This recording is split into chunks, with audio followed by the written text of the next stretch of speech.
actually one of those weird people who enjoys the morning. Like, there's something about the way it's so unsurprising. Like, the moment I leave the house, I have no idea what's going to happen, but every morning has this simplicity, this routine, this consistency about it.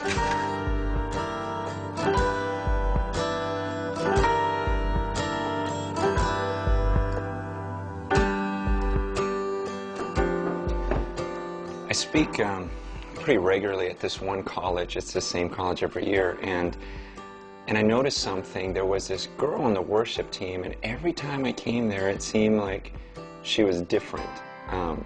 Not like in a fake different, but it seemed like even though she's just one of the singers on the worship team, she would get more passionate, it seemed, every week. And I was surprised by that because, you know, I speak and I go to different places and it can get routine-ish. And so I finally approached her one day. I go, you know, even though you do this every week, it seems like it's really fresh to you every single week, and it's new to you every week. And I just asked, how do you do that? And she said something really interesting. She goes, when I have like a great time with the Lord and worship, I never say, God, give me what I experienced last week. Duplicate what you do it again, what you did last week. She goes, instead, I say to him, God, you are a creator, and would you create something new in my worship experience with you?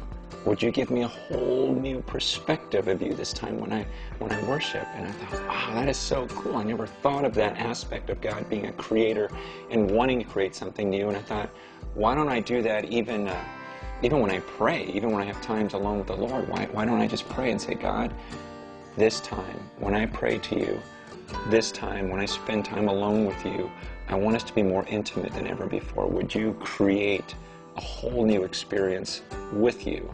Would you expand my understanding of you? And it's pretty interesting. If we were to really do that and focus and put that type of effort into it, I just think, what would our relationships with God be like at the end of our lives?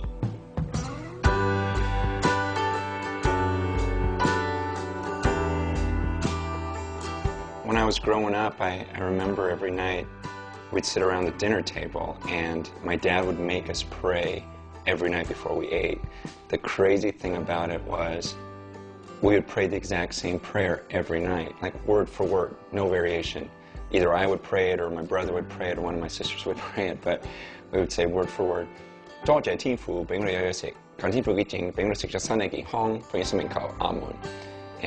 know that means nothing to you, but every night, word for word, and so it became this pattern, and it got to a point where I would pray it before breakfast, before lunch. Every time before I ate, I would have to pray that magical Chinese prayer of God bless this food, because I didn't want him to poison it.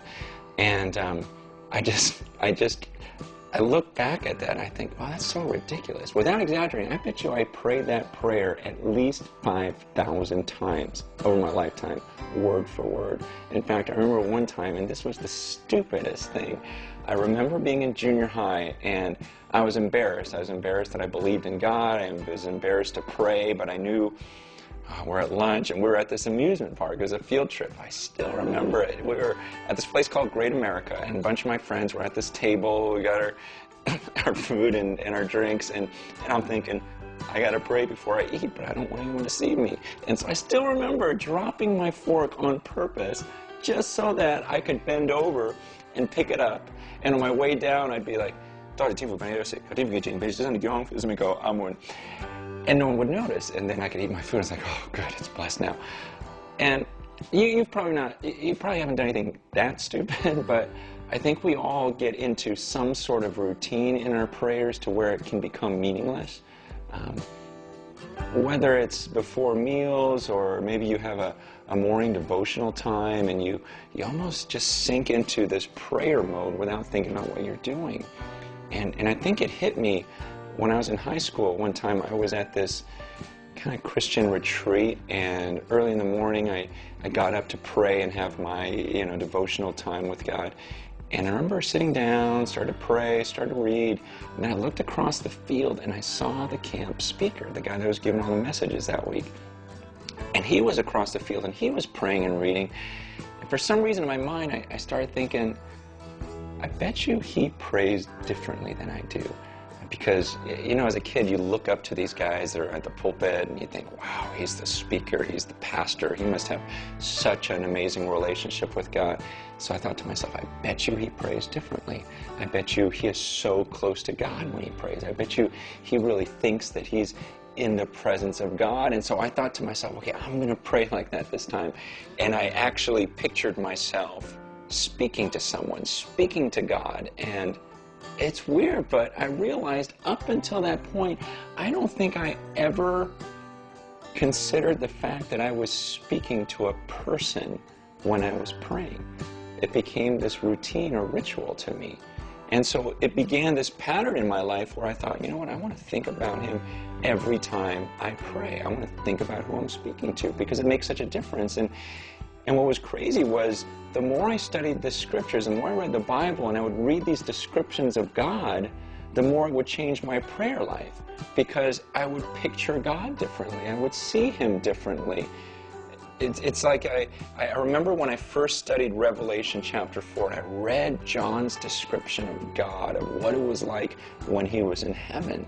And he talks about how he saw this being sitting on this throne, but he said he's not like a normal flesh and blood person. He's like diamonds and rubies, and he's glowing, and there's lightning, and there's fire, and there's thunder, and there's 100 million angels, and so it was such a massive picture of God that after reading that passage, I remember closing my eyes and thinking, okay, I'm about to approach him. I'm about to come before him and speak to him. And so I'd close my eyes and I'd picture this being who's sitting on the throne, and he's glowing with diamonds and rubies, and he's this unapproachable light, and there's lightning, thunder, fire, and angels all around. And then I pictured myself coming before that being and speaking to him. And it was like I didn't even know what to say, and these words came out of my mouth. Like, it's such an honor to come into your presence. And I just, ever since that day that I read that passage and prayed, I thought to myself, I would never have said those words if I didn't take that 30 seconds to think about him. And I want you to consider, what would be the first words, literally, the first words out of your mouth the moment you saw God in all of his glory? What would come out of your mouth?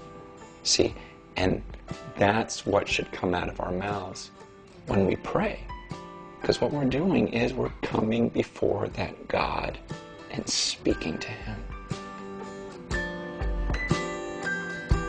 In your discussion group, talk about what you think would come out of your mouth the moment you saw God. Like, what would be the first words you would say if you literally saw him?